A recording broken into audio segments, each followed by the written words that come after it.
नमस्कार प्यारे बच्चों, आइए आज चर्चा करते हैं आपकी छात्रवृत्ति परीक्षा के लिए विज्ञान विषय के एक दूसरे टॉपिक जंतु कोशिका के बारे में। बच्चों, पिछले वीडियो में मैंने आपको पादप कोशिका के विषय में बताया था और इस वीडियो में मैं आपको जंतु कोशिका के विषय में जानकारी दूंगी। बच्चों, पादप कोशिकाएं आपने देखा था कि पिछले वीडियो में पादप कोशिकाएं जंतु कोशिकाओं से कुछ मामलों में भिन्न होती हैं। तो साथ ही साथ हम इस बात पर भी चर्चा करेंगे कि किस प्रकार एक जंतु कोशिका पादप कोशिका से अलग होती है। तो आइए पहले चर्चा करते हैं जंतु कोशिका की संरचना के बारे में। बच्चों, जंतुओं की कोशिकाएं जो होती हैं वो भी विभिन्न आकार प्रकारों की हो सकती हैं। जैसे मैंने यहाँ आपके लिए एक गोल कोशिका की संरचना को दर्शाया है, लेकिन ये जरूरी नहीं कि सारी कोशिकाएं गोल हों। ये षटकोणीय, आयताकार, बहुभुजाकार, बहुत सारे आकारों की हो सकती है। इसमें आप देख पा रहे हो कि सबसे बाहर की जो झिल्ली है जो इस कोशिका को आकार प्रदान कर रही है, इसे हम कोशिका झिल्ली के नाम से जानते हैं।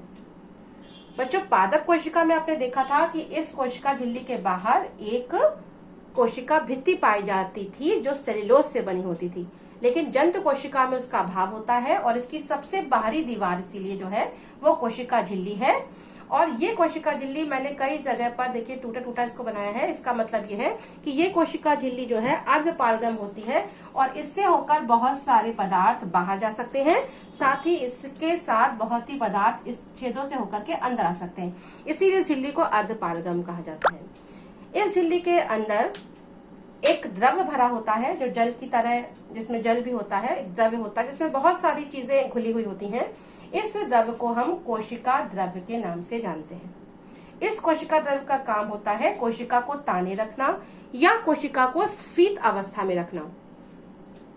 जैसे बच्चों मैंने आपको बताया था गुब्बारा होता है, गुब्बारे के अंदर हम जल भर देते हैं तो वो तना रहता है, अपने आकार में रहता है, और अगर जल निकाल दे तो वो गुब्बारा अपना आकार छोड़ देता है। उसी प्रकार से कोशिका को इसके आकार में बनाए रखने का काम ये कोशिका द्रव्य करता है। इस कोशिका द्रव्य में बहुत सारे अंगक, मैंने बताया था छोटे अंगों को अंगक कहते हैं, अंगक उपस्थित हैं, जिसमें से कुछ के बारे में हम चर्चा कर चुके थे। जैसे कि ये माइटोकॉन्ड्रिया एक दोहरी भित्ति वाली संरचना है, साथ ही इसे कोशिका का पावर हाउस या ऊर्जा घर कहते हैं। ये बात मैं आपको पिछले वीडियो में बता चुकी हूँ, क्योंकि श्वसन की क्रिया यहीं पर होती है और श्वसन में काफी मात्रा में ऊर्जा निर्मुक्त होती है।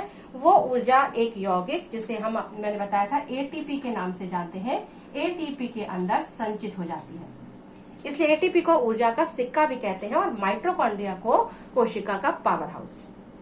इसके अलावा बच्चों एक अंग आप देख पा रहे होंगे, इसमें ये जाली जैसी संरचना आप देख पा रहे होंगे, जिसको हम लोग इसे अंतःप्रद्रवी जालिका के नाम से जानते हैं। अंतःप्रद्रवी जालिका, ये अंतःप्रद्रवी जालिका भी कोशिका को ताने रखने का काम करती है। साथ ही साथ कोशिका द्रव्य और केंद्रक द्रव्य के अंदर पदार्थों का आवागमन भी इस अंतःप्रद्रवी जालिका के द्वारा होता है। इस पर आप देख रहे होंगे छोटे छोटे बिंदु जैसी संरचनाएं हैं, जिनको मैंने बताया था इन्हें राइबोसोम्स कहते हैं। और राइबोसोम्स का कार्य है प्रोटीन का संश्लेषण करना, जो कि हमारे शरीर का एक बहुत महत्वपूर्ण घटक होता है। इसके अतिरिक्त आप इसमें कुछ और अंग देख पा रहे हैं जो हमने पादप कोशिका में नहीं पढ़े थे। जैसे इसमें आपको केंद्रक के पास एक छोटी सी संरचना दिख रही है जिसे हम सेंट्रोसोम कहते हैं। ये सेंट्रोसोम केंद्रक के ही पास पाए जाते हैं और इसका प्रमुख कार्य है कोशिका के विभाजन में मदद करना। ये प्रश्न बच्चों आपसे पूछा गया है कि सेंट्रोसोम का क्या कार्य है। सेंट्रोसोम का कार्य है कोशिका विभाजन में मदद करना। इसके अतिरिक्त आप देख पा रहे हैं कुछ मैंने ये गोल गोल सी संरचनाएं बनाई हैं, जिन्हें हम लाइसोसोम के नाम से जानते हैं और प्रमुख रूप से ये जंतु कोशिकाओं में ही पाए जाते हैं। मैंने सब में देखिए दोहरी झिल्ली बनाई है, लेकिन इसमें एक ही झिल्ली बनाई है, क्योंकि ये इसके चारों ओर एक ही परत होती है, इसके चारों ओर दोहरी परत नहीं होती। ये लाइसोसोम कोशिका के पाचन तंत्र की तरह काम करते हैं। जब मान लीजिए हमारी कोशिकाओं पे किसी ऐसी चीज का अटैक होता है जो हमारे लिए नुकसानदायक है, तो ये लाइसोसोम उन चीजों को या उन बीमार कोशिका, कोई कोशिका बीमार पड़ जाती है तो उसको पचाकर उस कोशिका को समाप्त कर देते हैं। उस समय ये खुद फट जाते हैं। इनके अंदर जो एंजाइम होते हैं पचाने वाले, वो पचाने वाले एंजाइम पूरी की पूरी कोशिका को ही नष्ट कर डालते हैं। इसलिए लाइसोसोम को आत्महत्या के थैले या सुसाइडल बैग्स, आपसे ये भी प्रश्न एक बार पूछा गया है, लाइसोसोम को आत्महत्या के थैले कहा जाता है। और इनका क्या कार्य है? बाह्य कोशिकाओं का पाचन करना।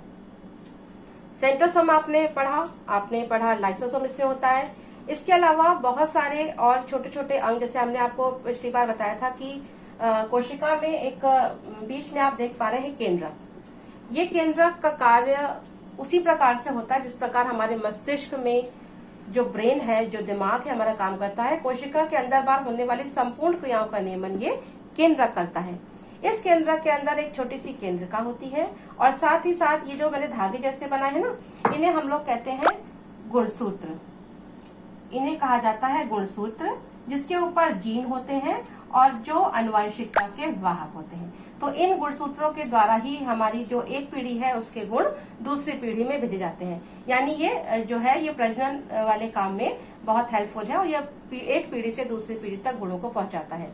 तो इस प्रकार से बच्चों ये कुछ खास अंगक थे जो जंतु कोशिका में पाए जाते हैं। बाकी संरचना इसकी पादप संरचना कोशिकाओं की संरचना जैसी होती है, लेकिन इसमें आप देख पा रहे हैं रिक्तिकाएं हमने पादप संरचना में पढ़ा था। एक बड़ी सी रिक्तिका बनाई थी बीच में। इसमें रिक्तिकाएं या तो नहीं होती हैं या होती हैं तो बहुत छोटी छोटी होती हैं। ये भी प्रमुख अंतर है। तो इस प्रकार से बच्चों आज हम जंतु कोशिका के विषय में जान पा रहे हैं। और मैंने आपको प्याज की झिल्ली दिखाई थी जो कि पादप कोशिका की संरचना, मैंने कहा था आप माइक्रोस्कोप में इसको देखिएगा तो उसमें आपको स्ट्रक्चर दिखेंगे, ईंटों की तरह की संरचनाएं दिखेंगी। ठीक उसी प्रकार से अगर हम जंतु कोशिका का अध्ययन करना चाहें तो अगर आप अंडा खाते हो, मेरे पास तो उपलब्ध नहीं है, मैं नहीं खाती, अगर आपके पास अंडा उपलब्ध हो तो अंडे को कभी आप जब छीलते हैं तो उसके अंदर एक झिल्ली निकलती है सफेद सफेद। उस झिल्ली को अगर आप अपने विद्यालय ले जाकर के अपने शिक्षक की मदद से माइक्रोस्कोप द्वारा देखेंगे तो उसमें भी छोटी छोटी कोशिकाएं आपको दिखाई देंगी जो जंतु कोशिकाएं होती हैं। तो बच्चों इस प्रकार से आज हमने इस कोशिका के बारे में जाना और प्रमुख अंतर एक पादप कोशिका जंतु कोशिका में जाना कि पादप कोशिका में एक कोशिका भित्ति होती थी, इसमें नहीं है। पादप कोशिका में रिक्तिकाएं होती थी, इसमें या तो नहीं है या बहुत छोटी हैं। और इसके अतिरिक्त जो हरित लवक पाया जाता था पादप कोशिकाओं में वो इसमें आप देख पा रहे होंगे कहीं नहीं है। लेकिन लाइसोसोम और सेंट्रोसोम इन सब की उपस्थिति जंतु कोशिका का लक्षण है। तो बच्चों आज के इस वीडियो में इतना ही।